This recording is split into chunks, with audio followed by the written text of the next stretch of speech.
자, 이제 11장 1절부터 해서 시작해서 제가 한 절 한 절 여러분에게 말씀을 전하도록 하겠습니다. 11장 1절 가서 보니까 이런 내용이 그 안에 기록이 되어 있어요. 또 내가 막대기 같은 갈대를 받았는데, 그때 그 천사가 서서, 영어로 가서 보면 the angel, 정관사 더가 붙어 있어요. 그 천사, 그냥 천사가 아니에요. 그 천사. 그 천사는 10장에 나와 있는 천사인데 10장 1절하고 2절 가서 보면 이 천사가 나타나는 거 여러분 보시죠? 이 그림에. 그렇죠? 오른발은 바다에 이렇게 딱 올려놓고 왼발은 이렇게 땅에 올려놓고 이 정도가 되면 엄청난 규모의 그런 그 천사라는 걸 여러분이 아실 거예요. 특이한 그런 천사. 여기 이마에 무지개가 있고 얼굴이 해같이 빛나고, 그렇죠? 발은 달고 놓은 이런 것 같은 이런 이 엄청난 그런 심판을 집행할 이런 모습의 천사. 한 번도 성경에 이런 천사 나타난 적이 없거든요. 이런 특이한 지금 천사가 나타나는데 이 천사가 요한에게 갈대 막대기를 이제 주고 그러면서 말을 하는 거예요. 일어나 하나님의 성전과 제단과 그 안에서 경배하는 자들을 측량하되 성전 밖에 있는 뜰은 내버려 두고 측량하지 말라. 그것이 이방인들에게 주어졌으므로 그들이 그 거룩한 도시를 42달 동안 발로 짓밟을 것이다. 이렇게 이제 이야기가 이제 나오고 있어요. 가서 보니까 요한이 직접 이 계시에 참여를 하는 거예요. 뭐래요? 측량을 하라니까. 그렇죠. 측량을 하라니까 지금 측량하는 그런 내용이 그에게 이제 기록에 주어졌는데 뭘로 측량하냐? 가서 보니까 막대기로 측량을 하는데 측량 갈 때 막대기가 이제 주어진 거예요. 여러분, 신약과 구약이 비슷한 이런 구조로 많이 돼 있어요. 여러분, 이제 천년왕국 성전은 에스겔서 40장부터 48장에 나오는데 특별히 이제 40장 3절부터 43장 17에는 성전의 길이, 크기 이런 거를 측량하는 그런 내용이 나옵니다. 거기에도 가서 보시면 갈대 막대기, 그렇죠? 그 갈대 막대기 이걸 다 성전을 측량하라는 그런 내용이나 여기도 지금 똑같은 거예요. 근데 이거는 천년왕국 성전이 아니고 천년왕국이 이루어지기 전에 존재하는 환란기 성전이에요. 환란기 성전. 자, 이런 게 이제 가서 보시면은 이런 막대기를 가지고 성전을 측량하고 하는 일이 과거에도 있었고 지금 여기에도 있구나. 자, 여기 요한계시록에 가서 보시면 성전이란 말이 여러 차례 나옵니다.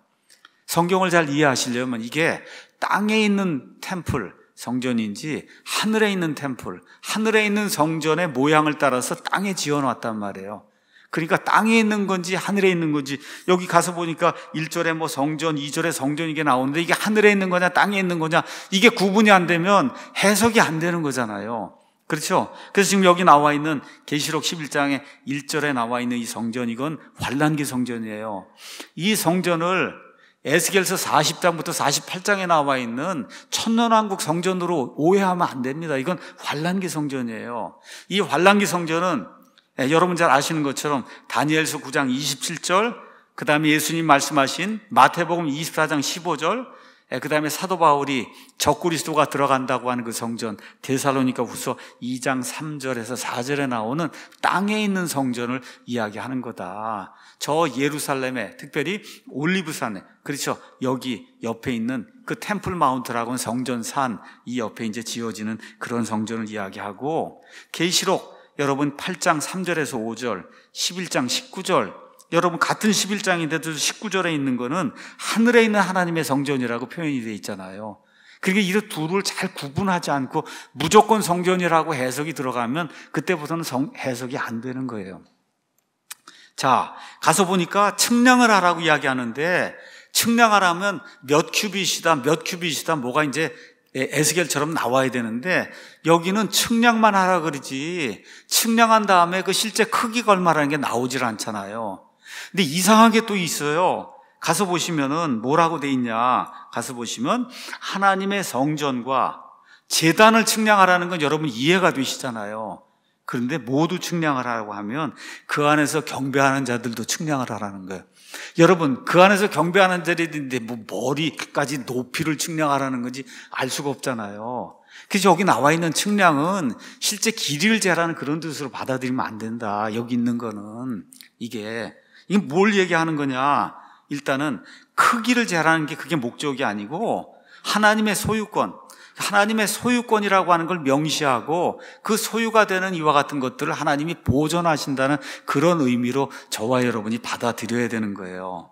자, 왜 그러냐? 여기 1절에 측량이 된 게 있고 2절 가서 보면 성전 밖에 있는 뜰은 측량하지 말라 그러잖아요. 이건 이방인들에게 주어졌다 그러잖아요. 그러니까 측량된 것과 측량되지 않은 것에는 차이가 있는 거예요. 측량된 것에는 하나님의 보호와 하나님의 보존이 있고, 측량되지 않은 것은 이방인들에게 내어주는 이와 같은 일이 있다는 걸 지금 성경이 우리에게 이제 보여주고 있는 거예요. 그래서 경배한 사람들을 측량하라는 거예요. 경배하는 사람들. 이건 내 거다. 그렇죠? 내 믿음을 가지고 있는 그런 존재이기 때문에 이 3년 반, 이 후반부 3년 반에 내가 이들을 보존해 주겠다. 이런 의미가 이 안에 들어있는 거다.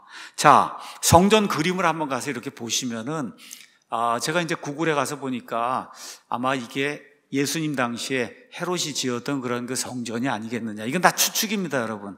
왜냐하면 전체적인 이런 그 내용과 뭐 탈무드라든지 유대인들의 전승과 이런 것들을 가지고 우리가 보지 않았잖아요. 2000년 전에 어떻게 정확히 이렇게 지어졌는가. 다만 이런 전체적으로 대충 이렇게 돼 있을 거다. 여러분, 이 성전 이렇게 가서 보시면 양 옆에 제가 이렇게 지그재그로 이렇게 쳐놓은 데 있죠. 저기가 이방인들의 뜰이에요. 이방인들은 거기까지 빨리 못 들어와요. 그러고 나서 이런 벽 같은 게 이렇게 양쪽에 이렇게 있고 가운데 이게 서 있는 이 부분이 이게 성전이에요. 성전의 저 뒤에 이렇게 높이 우뚝 솟아있는 저 부분이 저게 지성소예요. 그 앞에 제단이 있고, 제사장들이 거하는 그런 뜰이 있고, 이스라엘의 남자들이 거하는 뜰이 있고, 이스라엘의 여자들이 거하는 뜰이 저 가운데 부분에 이렇게 들어있는 거예요. 지금 이거를 생각하시면서 여러분이 보시면 이제 되는 겁니다. 자, 그래서 내부 성전, 성소와 지성소가 있고, 그 앞에 이제 번제 헌물, 이제 번제 헌물을 가지고 와서 헌물을 드리는 그런 사람들을 위해서 번제 헌물을 잡아 죽이는 제단. 다시 말씀드려, 이스라엘의 희생 제사 그 헌물이 지금 드려지기 때문에 지금 성전이 있는 거예요, 여러분. 이게 다시 복원이 된 거예요. 구약시대 이게 지금 복원이 돼 있는 거다. 그렇죠? 그래서 그 성전 안에 이스라엘 백성만 들어갈 수 있는데 그 뜰에 남아있는 자들만 어떻게 이렇게 측량을 해서 그래서 이들을 보존하라고 하는 그런 내용이 그 안에 이제 기록이 돼 있는 거예요. 밖에 있는 이방인의 뜰, 이건 하나님이 내주셨다는 거예요. 이렇게 돼서 이스라엘 백성들이 아니라 이방인들이 이 하나님의 성전 도시 예루살렘은 42달 동안 짓밟는다고 하는 그런 내용이 그 안에 기록이 되어 있습니다. 자, 그러면 이 환란기 성전이 왜 갑자기 등장을 하는가? 여러분에게 설명하도록 하겠습니다. 다니엘서 이제 9장에 가서 보시면 제가 여러분에게 길게 설명한 다니엘의 70번째 일에, 마지막 한 일에, 72일 가운데 69의 일에, 이건 다 이제 예수님에 의해서 이제 다 이렇게 성취가 되고 한 일에 7년이 남아있다. 그 7년, 그 70번째 일에 어떤 일이 생기느냐, 그게 다니엘서 9장 27절에 기록이 되어 있어요. 제가 읽어드리겠습니다. 적그리스도가 많은 사람과 한 일해 동안 언약을 확정한다. 여기 나와 있는 건 이스라엘 백성과 한 일해 7년 동안 언약을 맺는다는 거. 내가 너희를 보호해 주겠다. 그런데 그 일의 한중간이면 3년 반이 되는 그때에 그가 희생물과 봉헌물을 그치게 하고, 그러니까 여러분, 희생물과 봉헌물은 어디에다 갖다 바치는 거예요? 성전에서 바치는 거예요. 성전에서 번제헌물 제단을 통해서 바치는 거잖아요. 그러니까 지금 적그리스도가 이스라엘과 언약을 맺고, 그렇죠, 성전을 지을 수 있는 이와 같은 허락을 내리고 해서 이스라엘이 급히, 여러분 지금 이스라엘에는 성전 연구소라는 데가 있어요. 템플 인스티튜트. 이 안에는 이스라엘 백성이 성전을 짓기 위해서 필요한 모든 재료가 다 지금 준비가 돼 있어요. 근데 여러분, 어떻게 저런 걸 짓느냐? 저런 거 지을 필요 없어요. 어떻게 해요? 제에서 하나님께 이 희생물을 드릴 수 있는 지성소와 성소 이런 부분, 요것만 지어놓고 이것만 구분하면 그게 성전이지, 이렇게 엄청나게 건물을 짓지 않아도 된다. 순식간에 지을 수 있는 이와 같은 형태로 얼마든지 성전을 이제 지을 수가 있습니다. 근데 적그리스도가 3년 반 되는 그때 데살로니가후서 2장 1절에 있는 것처럼 성전에 들어가 자기가 하나님이라고 주장하는 그런 일이 발생하니까 예수님의 말씀처럼 대언자 다니엘이 말한 바 황폐하게 하는 가증한 것이 거룩한 곳에서 산 것을 보거든 깨닫는 자는 도망하라고 얘기하잖아요. 이스라엘 백성에게. 그렇죠? 이게 가증한 것들로 뒤덮기 위해 심지어 완전히 끝날 때까지 그것을 황폐하게 하리니 작정된 그것이 그 황폐한 것에 쏟아진다 해서 하나님의 이 성전을 황폐하게 만드는 그런 일, 적그리스도가 그 일을 이제 시작을 하는 거예요. 그렇죠? 자, 이렇게 이제 되니까 이 유대인들이 처음에 적그리스도가 진짜 그리스도인 줄 알고 받아들이고 좋다 그러고 성전 짓고 다 이렇게 하니까 뭐가 생각이 나요? 메시아가 오셔야, 그렇죠? 그래야 이 모든 것들이 완성이 되지 않겠는가, 이런 생각이 이제 한단 말이에요. 그러고 있어서 이 사람이 메시아인 줄 알고 그러고선 이제 우리를 도와준다고 생각했는데 그게 아니라 3년 반이 되는데 이 적그리스도가 배반을 하고 본인의 그 정체를 드러내고 성전을 황폐하고 이렇게 되면서, 여러분 스가랴서 13장 8절에서 9절 가서 보시면 유대인들을 탄압하는데 어느 정도냐, 저 이스라엘 땅에 지금 900만 명 정도가 살아요. 앞으로 더 돌아갈 거예요. 한 1200만, 1300 이렇게 돌아가는데 그 땅의 3분의 2가 죽임을 당하고 나머지 3분의 1이 불 속으로 지나는 것 같은, 그와 같은 엄청난 고난을 겪는다고 스가랴서 13장 8절에서 9절이 나와요. 이스라엘의 이 탄압이 엄청나게 심각한 그런 탄압이 되는 거예요. 이럴 때 하나님이 자신을 드러내시고, 그리고 이 유대인들에게 회개의 영과 은혜의 영을 부어주셔서 전 민족 남아있는 자들이 하나님께로 돌아오는 그런 일이 발생한다. 이 내용이 스가랴서 12, 13, 14장에 나오고, 이렇게 될 때 드디어 스가랴서 14장에 올리브산에 주님께서 직접 발을 밟으시며 재림하는 그런 내용이 이 안에 이제 기록이 돼 있어요. 이런 것들을 보시면서 여기도 가서 보시면 성전이 나오고, 그렇죠? 이게 뭐예요? 다 예루살렘이 나오고 다 유대인들하고 상관이 있잖아요. 그래서 제가 계시록을 이해하려면 계시록의 3분의 2는 다 유대인들하고 상관이 있는 거다. 이거를 이해 못하면 계시록을 해석할 수 없다. 제가 말씀을 드렸잖아요. 이런 것들 기억하시면서 이게 지금 전체 내용이 다 이스라엘하고 상관이 있는 그런 내용이다, 이렇게 생각하시고 성경을 보시면 됩니다. 11장 2절에 성전 밖의 뜰은 제가 아까 말씀드린 대로 이방인들이 접근할 수 없는 그런 데예요. 여기는 내줬다 그랬어요. 그래서 이방인들이 42달 동안 예루살렘을 발로 짓밟을 거다. 7년 환란기 후반부 3년 반, 3년 반이 1260일, 그렇죠? 그 다음에 42달, 그렇죠? 또 뭐 있어요? 한때, 두때, 반때, 그렇죠? 이런 내용이 요한계시록에 계속해서 이제 나오지 않습니까? 가서 보시면 거룩한 도시라고 하는 그런 말이 나오는데, 거룩한 도시는 느헤미야 11장 1절, 다니엘서 9장 24절, 마태복음 4장 5절, 마태복음 27장 53절, 여러분 성경으로 가서 푸시면 예루살렘을 거룩한 도시라고 성경이 이야기하는 걸 저와 여러분이 알 수가 있어요. 자, 그럼 이걸 통해서 뭐를 아느냐? 중요한 거예요, 여러분. 가서 보니까 유대인들과 이방인들이 지금 구분이 돼 있잖아요. 유대인들과 이방인들이 구분이 돼 있잖아요. 그렇죠? 지금 이 교회 시대에는 유대인, 이방인 구분이 있습니까? 없습니까? 누구든지 예수님 믿으면 유대인이든 이방인이든 다 교회에 들어오잖아요. 근데 여기 가서 보니까 유대인, 이방인이 둘로 쫙 구분이 되잖아요. 이게 무슨 얘기예요? 교회는 더 이상 존재하지 않는다는 거예요. 지금 이 환란기 때에는 유대인, 이방인이 하나가 돼서 한 몸을 이루는 교회는 존재하지 않는다는 거예요. 왜 존재하지 않아요?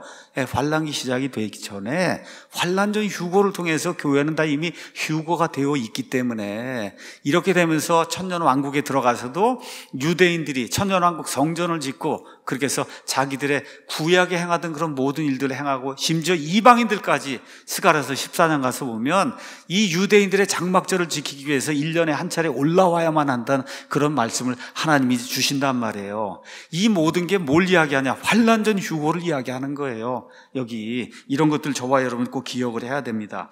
자, 이제 3절 가서 보니까 내가 나의 두 증인에게 권능을 주리니 그들이 굵은 배 옷을 입고 1260일 동안 대언을 한다. 말씀드린 대로 42달 1260일 3년 반, 계시록 12장 6절 13장 5절, 이건 또 한때와 두때와 반때, 계시록 12장 14절, 다니엘서 7장 25절 12장 7절. 그래서 이게 다 한 패키지로 똑같이 이렇게 묶여 있는 거 저와 여러분 이제 볼 거예요. 왜 3년 반이냐? 그것도 이제 또 좀 이따 이제 말씀을 드리겠습니다. 가서 보니까 이방인들에게 이게 주어져 갖고, 그래갖고 이방인들이 와서 그냥 예루살렘을 짓밟고 이렇게 되면서 우리가 다 승리했다. 그래서 이방인들의 때가 절정에 이르는 그런 이 시점이 바로 이때예요. 이방인들의 때. 자, 우리가 이방인들의 때에서 예수님이 뭐라고 말씀하시냐? 누가복음 21장 23절에서 24절 가서 보시면 예수님이 직접 말씀하시는 거예요. 더욱이 그 날들에는, 그 환난기, 특별히 환난기 후반부 3년 반에는 아이벤 자들과 젖먹인 자들에게 화가 있다. 도망을 못 가니까. 그렇죠? 누구예요? 유대인들 얘기하는 겁니다. 여러분, 유대인들. 예, 그 땅에, 여기도 아주 정확하게 돼. 그 땅, 저 유대 땅, 그 땅에 큰 고난이 있겠고, 이 백성, 유대인들에게 큰 진노가 있다. 또 그들, 유대인들이 칼날에 쓰러지고 모든 민족들에게 포로로 잡혀갈 것이며, 예루살렘은 이방인들의 때가 찰 때까지 이방인들에게 짓밟힌다는 거예요. 어느 때까지? 7년 환란이 끝나는 그때까지 이방인들에게 짓밟힌다. 이거 똑같잖아요, 여러분. 똑같은 말씀이 이 안에 이제 기록이 돼 있어요. 그럼 이방인들의 때는 언제부터 시작이 됐냐? 여기 가서 보시면, 그러면 느부갓네살에 의해서 유대인들이 다 포로로 잡혀가는 이때부터 이방인들이 득세하면서, 이방인들이 하나님의 백성을 누르고 이렇게 하면서 이 이스라엘이 길을 펴지 못하는 이런 이 시기, 이거를 이방인들의 때라고 이야기해요. 그래서 느부갓네살의 바빌론 왕국, 그 다음에 페르시아 메대, 그 다음에 알렉산더의 그리스, 그 다음에 로마 제국, 그 다음에 쭉 이게 역사를 통해서 진행이 되면서 맨 마지막에 적고 있어요, 왕국. 이때 유대인들이 길을 펴지 못한다고요. 누구의 때예요? 이방인들의 때예요. 그게 절정에 언제 이르냐?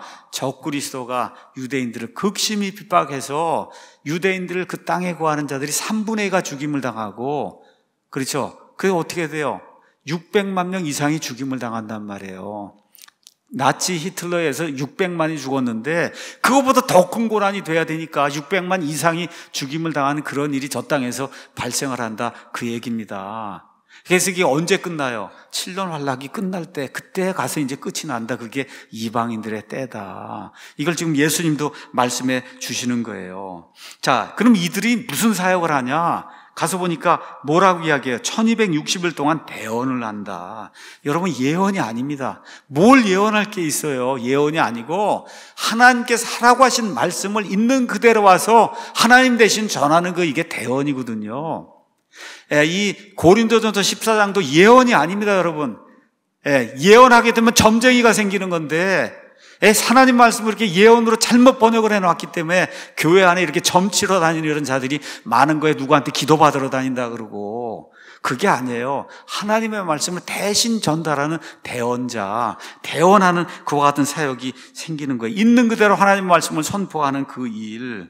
또 왜 2명이냐? 여러분 아시는 것처럼 신명기 17장 6절, 마태복음 18장 16절 등에 따르면 이스라엘 백성에게서 무슨 말씀을 전하거나 뭘 할 때는 2-3명의 증인이 있어야 돼요. 적어도 2명의 증인이 있어야 그 증인의 말이 확정이 되잖아요. 그래서 1명만 보낸 게 아니라 2명을 지금 하나님께서 보내시는 거예요. 또 어떤 사람도 이거 2 증인은 사람이 아니라 그러고, 그렇죠, 이렇게 이야기해요. 또 뭐라고 얘기하냐? 몰몬 이런 데서는 성경이 한 증인이고 몰몬경이 또 한 증인이다. 이런 말도 안 되는, 이게 다 비유 해석, 영적 해석하는 자들, 신천지는 뭐라고 가르치는지 모르겠지만 아마 비슷하게 그렇게 가르칠 겁니다.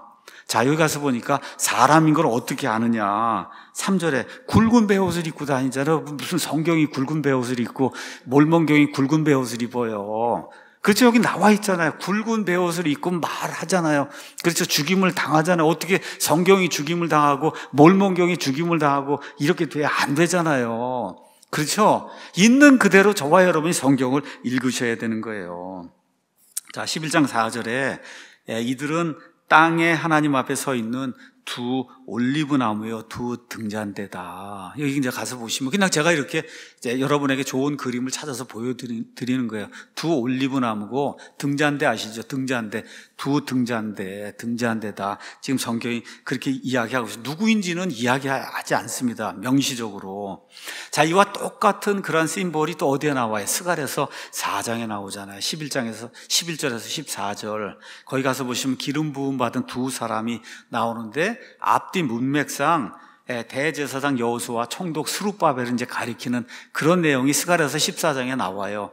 이들이 무슨 일을 하냐? 하나님의 일을 해요. 하나님의 일은 뭘 하는 거예요? 성전을 재건하고 예루살렘을 재건한 그 일, 이걸 하니까 마귀가 등장을 해서 두 사람을 대적하거든요. 여기 이 두 증인도 똑같은 그런 모습으로 나타납니다. 두 올리브 나무와 두 개의 등잔대로 무슨 일을 해요? 하나님의 일을 하는데, 구약 성경에 있는 것처럼 하나님의 일을 하니까 극심하게 마귀가 대적하잖아요. 지금 마귀가 극심하게 이 두 존재를 대적하는 그런 일이 이 안에 이제 발생하죠. 자, 11장 5절 6절을 가서 보면 이 두 증인이 말씀 사역을 하는 가운데 하나님께서 이들의 말씀을 확증해 주시기 위해서 하나님께서 이들을 통해 이루시는 기적이 그 안에 기록이 돼 있어요. 자, 이 사람들이 나가서 권능 있게 하나님의 말씀을 이제 전하니까 이들을 죽이려고 해치려고 하는 그런 자들이 나온단 말이에요. 근데 그들의 입에서, 이 두 증인의 입에서 불이 나와요. 진짜 불이 나온다. 나와서 이 자들을 다 죽이는 이런 일이 있어요. 왜 이런 정도의 하나님이 엄청난 그런 기적 아닙니까, 여러분? 왜 그래요?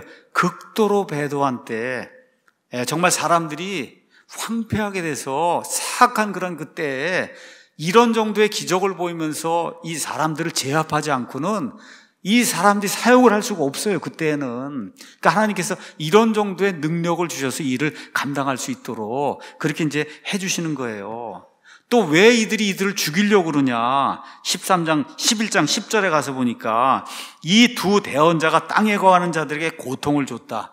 하나님의 말씀을 계속해서 강력하게 선포하니까 그냥 마음이 찔려갖고, 여러분 사도행전 7장에 가서 스데반이 말씀을 전하니까 마음이 찔려갖고 달려들어갖고 스데반을 죽이잖아요. 그렇죠? 고통을 받은 거예요. 자, 양심이 그래도 남아있으니까 고통을 받으니까 죽여서라도 입을 좀 닫아야 되겠다, 이렇게 하고 달려드는 이런 자들이 있다는 거죠. 자, 그럼 이 사람들이 어떤 일을 하냐? 6절 가서 보니까 말씀 사역뿐만 아니라 하늘을 닫을 권능을 가지고 있으므로 자기들이 대언하는 날들에 비가 내리지 않게 하고, 대언하는 날들이 얼마예요? 3년 반 동안 비가 내리지 않게 하는 그런 권능이 있다. 또 물들에 대한 권능을 가지고 있으므로 그것들을 피로 변하게 하고, 언제든지 자기 원하는 때 모든 재앙들, 각종 재앙들로 땅을 치는 이와 같은 일을 이제 한다는 거죠. 그 많은 사람들이 의아해할 거 아니에요. 도대체 이게 누구일까? 뭐 여러 사람들이 이 얘기 저 얘기 하는데 성경 전체를 저와 여러분이 관통을 해서 보면 모세와 엘리야일 거다, 이러한 추측이 아마 가장 정확한 그런 추측이 아니겠냐. 첫 번째, 이들이 행하는 기적 가서 보시면 모세와 엘리야가 행한 거가 거의 똑같잖아요. 모세가, 여러분 출애굽기 7장 17절에서 21절 가서 보면 10가지 재앙 중에 첫 번째 재앙이 뭐예요? 물을 피가 되게 하는 그런 재앙을 이루잖아요. 그 외에도 여러 가지 재앙들 7장에서부터 11장까지 이루잖아요. 또 모세가 불을 내리잖아요. 그렇죠? 민수기 16장 35절 가서 보면 고라의 자손들이 반역할 때 하늘에서 불이 떨어져서 이들을 잡아 삼키잖아요. 엘리야 갈멜산에서 불 내리는 거 아시죠? 열왕기상 18장에 있는 것처럼 열왕기하 그 다음에 1장에 가서 보시면 50인 대장 갖고 50명을 두 번이나 하늘에서 불을 내려 죽이는 이런 일을 하잖아요.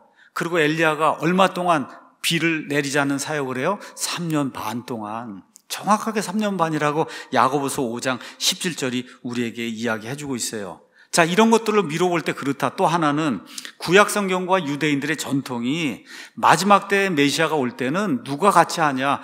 모세와 엘리야가 같이 한다. 우리 말라기 한번 보도록 하겠습니다. 말라기서 맨 마지막 장 4장에 가서 보시면 보라, 화덕같이 불태우는 날, 주의 날, 주님의 그 심판의 날이 오게 될 때, 그때 4절 가서 보면 맨 끝에 너희는 내가 호렙에서 온 이스라엘을 위해 내 종 모세에게 명령한 모세의 율법을 법규들과 판단의 규범들과 함께 기억을 해야 된다. 모세, 그 다음에 율법.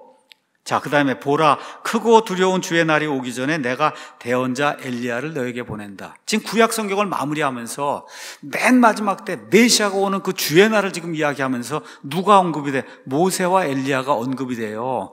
모세와 엘리야는, 모세는 율법을 대표하는 사람이고 엘리야는 대언자들을 대표하는 그런 사람이에요. 그래서 여러분 마태복음 17장 3절에 가서 보면 이 두 사람이 예수님과 함께 변화산에 나타나잖아요. 그렇죠? 이 두 사람의 특징이 뭐예요? 40일 동안 어디를 가요? 하나님의 산 호렙에 둘이 다 같이 가잖아요. 하나님의 산 호렙에 둘이 다 같이 나타나잖아요. 이런 것들. 그 다음에 이제 또 마지막으로 저와 여러분이 또 살펴봐야 될 그런 내용들이 여러 가지가 있어요. 여러 가지가 있는데 오늘 시간 관계상 제가 다 이야기는 못하고 이 강의록을 제가 올려놓을 테니까 참조하시면 좋을 것 같습니다. 이런저런 모든 것들을 이렇게 종합을 해볼 때 꼭 예수님이 모세와 엘리야와 함께 이렇게 또 구약 성경이 모세와 엘리야가 같이 온다고 하는 이런 이야기를 하는 게 종합해 볼 때 또 이들이 행하는 그런 이적들을 이렇게 우리가 볼 때 모세와 엘리야의 그런 가능성이 크다. 자, 엘리야는 어떤 존재예요? 휴거받은 사람이에요. 휴거. 그렇죠? 그럼 모세는 휴거받지 않지 않았냐? 모세는 휴거받지 않았어요. 모세는 죽었어요. 근데 모세의 몸을 누가 들어다가 비밀스러운 장소에 둬요? 하나님이. 사람이 묻지 않았어요. 하나님이 들어다가, 그게 뭐 휴거한다면 몸을 들어다가 하나님이 원하시는 그런 비밀스러운 그런 장소에 뒀단 말이에요. 유다서 9장에 가서 보면 천사장 미가엘도 모세의 몸에 대해 마귀와 다투며, 마귀가 그 몸을 달라고 자꾸 얘기하고 그러니까 다투며 논쟁할 때 그를 대적하여 욕설로 비난하지 아니하고 주께서 너를 책망하시기 원하노라. 모세의 몸이 필요할 때가 있어서 하나님이 그 몸을 들어서 신비한 그런 장소에다가 따로 놓으셨다. 신명기 34장 5절 6절 저와 여러분 보시면 알 수가 있습니다. 자, 다시 이제 계시록 넘어와서 7절 8절 보겠습니다. 7절 8절에는 그들이 자기들의 증언들을 마칠 때 바닥 없는 구덩이로부터 올라오는 짐승이 그들을 대적하여 전쟁을 일으켜서 그들을 이기고 그들을 죽일 것이므로 그들의 죽은 몸들이 그 큰 도시의 거리에 놓일 터인데 그 도시는 영적으로 소돔과 이집트라고 불리며 그것은 또한 우리 주께서 십자가에 못 박히신 곳이니라. 어디예요? 예루살렘이죠. 그렇죠? 자, 이제 두 증인의 사역이 끝날 때 드디어 누가 등장을 하냐? 짐승이 등장을 해요. 그러면 짐승이 7년 끝날 때 이때 등장하냐? 아니죠. 말씀드린 대로 이미 요한계시록 6장에 첫 번째 흰 말을 탄 존재가 적그리스도인데, 그렇죠? 짐승이라고 하는 그런 이름으로 처음 지금 등장하는 거예요. 이 안에 짐승이라는 그런 이름으로. 또 짐승 이야기 하니까 이게 짐승이 사람이 아니다, 이렇게 이제 주장하는 그런 사람인데 아닙니다. 요한계시록 13장 우리가 이제 공부하겠지만 짐승의 수, 이건 어떤 사람의 수란 말이에요. 그렇죠? 마귀의 화신이 돼서 이 땅에 존재하는, 육체를 입고 존재하는 적그리스도가 이 땅에 존재해서 정치와 종교와 이런 경제와 모든 걸 통합해서 하나님을 대적하는 그런 일을 하는 이자가 등장을 해서 이 몸을 입고 있는 두 사람을 싸워갖고 죽여서 이기는 그런 일이 발생을 한다. 그들의 시체가 큰 도시 예루살렘의 거리에 놓이는데, 예루살렘은 뭐라 그랬어요? 영적으로 소돔과 이집트. 소돔 그러면 하나님의 진노가 임한, 불이 떨어져서, 유황불이 떨어져서 하나님의 진노가 임한 동성애했던 그런 도시 아닙니까? 이집트는 이 세상이 악하다고 할 때, 표현할 때 항상 이집트라고 이야기하잖아요. 지금 이스라엘이 1948년 5월에 저기 돌아왔어요. 지금 거의 100% 무신론 국가예요. 무신론 국가. 말씀드린 대로 이스라엘에서 가장 큰 도시는 텔아비브, 경제 도시로는 그 텔아비브, 그 요빠입니다. 옛날에 요빠 아시죠? 이 요빠 여기 이 텔아비브에 매해 전 세계에서 제일 큰 동성애 집회가 이스라엘의 텔아비브에서 열리고 있어요. 이 정도면 그 나라의 영적 상태가 어느 정도, 하나님이 제일 미워하시는 게 동성애인데 하나님의 백성 이스라엘이 세워놓은 저 나라 저기 텔아비브로 하는 제일 큰 도시에 이 세상에서 제일 큰 동성애가 지금 열리고 있으니 여기 나와 있는 소돔과 이집트라고 불리는 게 합당하잖아요. 지금 그렇게 이제 돼 있는 거예요. 11장 9절에서 10절 가서 보니까 두 증인이 이제 죽지 않습니까? 그랬더니 백성들과 족속들과 언어들과 민족들에 속한 자들, 이게 뭐예요? 전 세상에 사는 모든 사람들이, 남아있는 모든 사람들이 그들의 죽은 몸을 사흘 반 동안 구경하며 그들의 죽은 몸을 무덤에 두지 못하게 한다. 이게 무슨 얘기예요, 여러분? CNN 방송이고 우리나라 KBS고 해갖고 그냥 3일 반 동안 내내 저거게 이제 탑 뉴스가 돼서, 그렇죠, 보여준단 말이에요. 온 세상 모든 사람들이 다 볼 수 있도록. 그렇게, 여러분, 이게 과학이 발전하지 않고는 불가능하잖아요. 지금 다 인터넷이 다 뭐다 해서 그냥 초특급 뉴스로 그냥 매 시간 뜨는 뉴스가 이 두 증인이 드디어 적그리스도님에 의해서 죽임을 당했다, 이렇게 이 뉴스가 계속해서 뜨는 거야. 계속해서. 자, 그런데 사람들 놀라게 하는 일이 발생하죠. 이 두 대언자가 땅에 거하는 자들이 고통을 주었으므로 땅에 거하는 자들이 그들로 인해 기뻐하고 즐거워하며 서로 선물, 마치 크리스마스 때처럼 선물을 보내고 이렇게 하면서 너무 좋다 그러고 박수를 치고 이러고 있는데 11절 사흘 반이 지난 뒤에 하나님으로부터 온 생명의 영께서 그들에게 들어가니까 그들이 그냥 갑자기 죽어서 그냥 막 그냥 계속 비치고 있고 보여주고 있는데, 여러분 갑자기 두 사람이 일어나면 이 세상에 존재하는 사람들이 얼마나 두려워하겠어요. 좋다 그러고 드디어 이제 우리 때가 왔다 그러고 마귀와 함께 춤추던 자들이 이렇게 보고 있는데 그냥 갑자기 그냥 연합뉴스에서 일어나는 거예요. 이런 일이 발생하니 얼마나 놀라겠어요. 이런 일이 지금 생긴다고 성경이 지금 이야기하고 있는 거예요. 자, 왜 이런 일이 생기냐? 복음의 메시지가 들어가니까 고통스러운 거예요. 참을 수가 없는 거예요.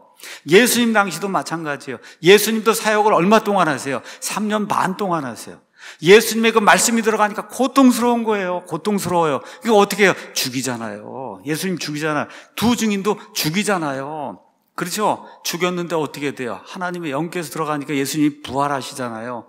부활하신 다음에 어떻게 나중에 승천하잖아요. 이게 뭐야? 휴거한단 말이에요, 예수님이. 마찬가지로 이 두 증인도 그렇죠. 예수님처럼 하나님의 영이 들어가니까 어떻게 부활하잖아요. 부활하고 어떻게 하나님이 이끌어 올리시니까 예수님 승천한 것과 똑같이 승천하는 이런 부활의 역사가 또 일어나잖아요. 여러분, 이게 이런 다 패턴으로 이렇게 다 구성이 되어 있는 거예요. 그래서 예수님 생애도 3년 반 공생에 예수님도 사흘 만에 부활했다 하는 그 내용이 여기 3일 반 이 내용과 다 일맥상통하는 무슨 일을 했어요? 하나님의 말씀을 전했어요. 사람들이 고통스러워해요. 어떻게 죽입니다, 여러분. 죽여요. 근데 하나님께서 이들을 살리셔서 하나님의 일을 완성을 하시며 어떻게 해요? 이리 올라오라 그러잖아요. 계시록에 2번 나오잖아요. 이리 올라오라. 요한이 올라가지 않습니까? 그게 뭐예요? 휴거의 예표라고 하는 게 이렇게 똑같은 그런 말씀을 가지고 이리 올라오라 할 때는 휴거가 되는 겁니다, 여러분. 그래서 우리가 환난 전 휴거를 받는 그리스도의 성도인 거예요. 얼마나 귀중하게 하나님의 말씀에 짝을 이루면서 우리에게 이런 모든 진리를 보여주는가. 예수님 사역과 함께 비교하면 똑같잖아요, 여러분. 그렇죠? 이렇게 하나님 말씀이 파워풀하게 하나님 말씀 자체가 진리라고 하는 걸 말씀이 말씀으로 증언을 하고 있다는 거, 이걸 저와 여러분이 기억을 하면 좋을 것 같습니다. 자, 11장 13절에 바로 그 시각에 큰 지진이 나서, 큰 지진 나는 건 여러분 스가랴서 14장 4절 5절에 예수님 올리브산 강림하기 바로 전에 그 지진이 일어나는 게 그 안에 기록이 되어 있으니까 한번 보시고요. 도시의 10분의 1이 무너지고 사람들 가운데 7,000명이 이제 죽임을 당하고, 그렇게 되니까 남은 자들, 드디어 이제 믿음을 가지고 남아있는 그 사람들, 특히 유대인들이, 그렇죠? 어떻게 하나님께 영광을 돌리는 그런 일이 이제 발생을 하죠.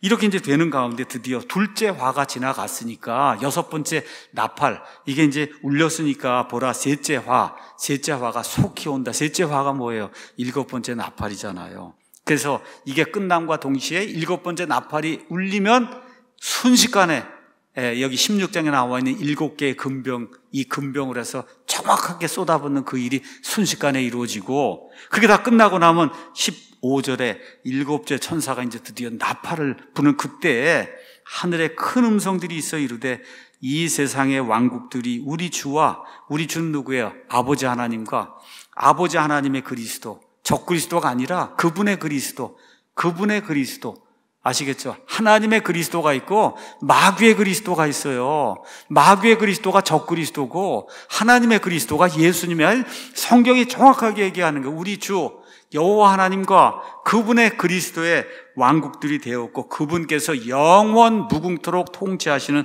그런 일이 발생을 한다는 거예요. 우리 이걸 확증하기 위해서 누가복음 가서 잠깐 보겠습니다. 누가복음 1장에 가서 보시면 천사 가브리엘이 하나님의 말씀을 대신 전하는 거예요. 31절에 보라 내가 내 태에 수태와 아들 낳고 그의 이름을 예수라 하리라.